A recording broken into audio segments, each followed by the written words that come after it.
Hi friends, welcome to Shri cooking channel. ನಾವಿವತ್ತು ಸತ್ಯನಾರಾಯಣ ಸ್ವಾಮಿಗೆ ಅತ್ಯಂತ ಪ್ರಿಯವಾದ ಸಪಾದ ಭಕ್ಷ್ಯವನ್ನು ಮಾಡ್ತಿದ್ದೀವಿ. ಇದನ್ನು ಅತಿ ಸುಲಭವಾಗಿ ಮಾಡ್ಬೋದು. ಅದನ್ನು ಹೇಗೆ ಮಾಡೋದು ಅಂತ ನೋಡೋಣ.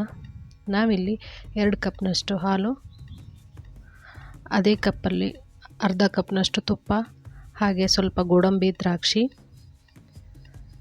ಮತ್ತು ಅದೇ 1 ಕಪ್ಪಲ್ಲಿ ಚಿರೋಟಿ ರವೆ, ಹಾಗೆ 1 ಪಚ್ಚ ಬಾಳೆಹಣ್ಣು ತೊಗೊಂಡಿದ್ದೀನಿ, ಏಲಕ್ಕಿ ಪುಡಿ ಮಾಡಿ ಇಟ್ಕೊಂಡಿದ್ದೀನಿ, 2 ಲವಂಗ, ಹಾಗೆ ಅರ್ಧ ಕಪ್ನಷ್ಟು ಸಕ್ಕರೆ.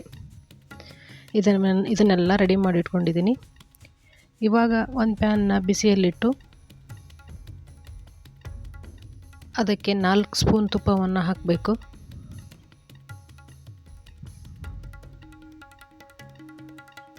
ಗೋಡಂಬಿ ದ್ರಾಕ್ಷಿಯನ್ನು ಚೆನ್ನಾಗಿ ಫ್ರೈ ಮಾಡಿಟ್ಕೊಂಡಿರಬೇಕು.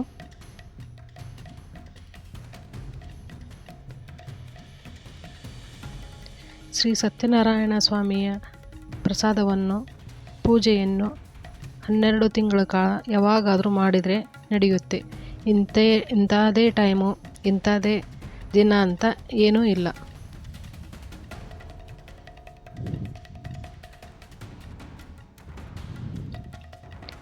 ಚೆನ್ನಾಗಿ ಫ್ರೈ ಮಾಡಿಟ್ಕೊಂಡಾದಮೇಲೆ ಅದೇ ತುಪ್ಪದಲ್ಲಿ 1 ಕಪ್ ಚಿರೋಟಿ ರವೆಯನ್ನು ಹಾಕ್ತಿದ್ದೀನಿ.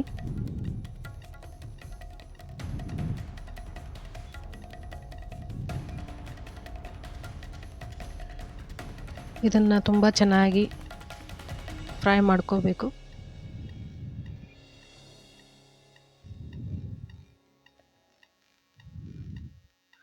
ಚೆನ್ನಾಗಿ ಫ್ರೈ ಆದಮೇಲೆ ಇವಾಗ ಒಂದು ಪಾತ್ರೆಯಲ್ಲಿ 2 ಬೌಲಷ್ಟು ಹಾಲನ್ನು ಹಾಕಿದ್ದೀನಿ.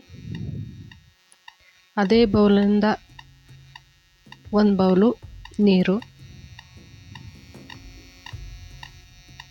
ಹಾಗೆ ನಾನಿಲ್ಲಿ ಕಟ್ ಮಾಡಿ ಇಟ್ಕೊಂಡಿರುವಂಥ 1 ಬಾಳೆಹಣ್ಣನ್ನು ಹಾಕ್ತಿದ್ದೀನಿ. ಚಿಕ್ಕದಾಗಿ ಕಟ್ ಮಾಡಿ ಇಟ್ಕೊಂಡು ಹಾಕಿದ್ದೀನಿ. ಅದನ್ನು ಚೆನ್ನಾಗಿ ಮಿಕ್ಸ್ ಮಾಡಬೇಕು.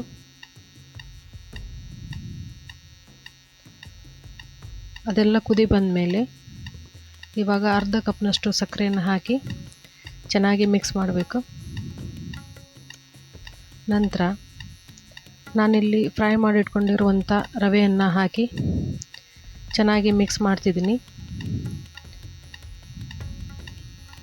ಹೀಗೆ ಮಾಡೋದ್ರಿಂದ ಪ್ರಸಾದದಲ್ಲಿ ಯಾವುದೇ ರೀತಿಯಾಗಿ ಗಂಟು ಉಳಿಯುವುದಿಲ್ಲ. ಚೆನ್ನಾಗಿ ಮಿಕ್ಸ್ ಮಾಡಿದ ನಂತರ ಏಲಕ್ಕಿ ಪುಡಿ ಹಾಗೆ 2 ಲವಂಗನ ಹಾಕ್ತಿದ್ದೀನಿ. ಹಾಗೆ 2 ಸ್ಪೂನ್ ತುಪ್ಪವನ್ನು ಹಾಕಿ ಚೆನ್ನಾಗಿ ಮಿಕ್ಸ್ ಮಾಡಬೇಕು. ಯಾರೆಲ್ಲ ನಮ್ಮ ಚಾನಲನ್ನು ನೋಡ್ತಾ ಇದ್ದೀರಾ, ವಿಡಿಯೋಗೊಂದು ಲೈಕ್ ಕೊಡಿ, ಶೇರ್ ಮಾಡಿ, ಸಬ್ಸ್ಕ್ರೈಬ್ ಮಾಡಿ.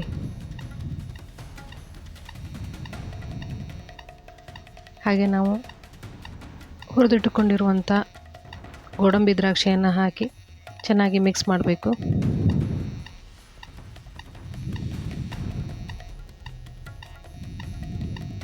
ಶ್ರೀ ಸತ್ಯನಾರಾಯಣ ಸ್ವಾಮಿಗೆ ಅತ್ಯಂತ ಪ್ರಿಯವಾದ ಈ ಪ್ರಸಾದವನ್ನು ರೆಡಿ ಮಾಡ್ತಿದ್ದೀವಿ.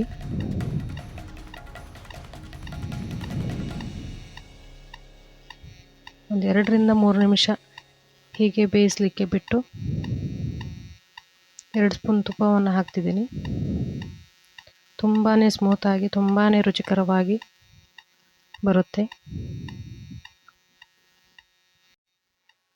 ತುಂಬಾ ಈಸಿ ಈ ಪ್ರಸಾದವನ್ನು ಮಾಡುವುದು. ಇವಾಗ ಈ ಪ್ರಸಾದ ರೆಡಿಯಾಗಿದೆ. ನೋಡಿ ಹೇಗೆ ಮೃದುವಾಗಿದೆ ಅಂತ, ಕೈಗೆ ಅಂಟ್ಕೊಳೋದಿಲ್ಲ.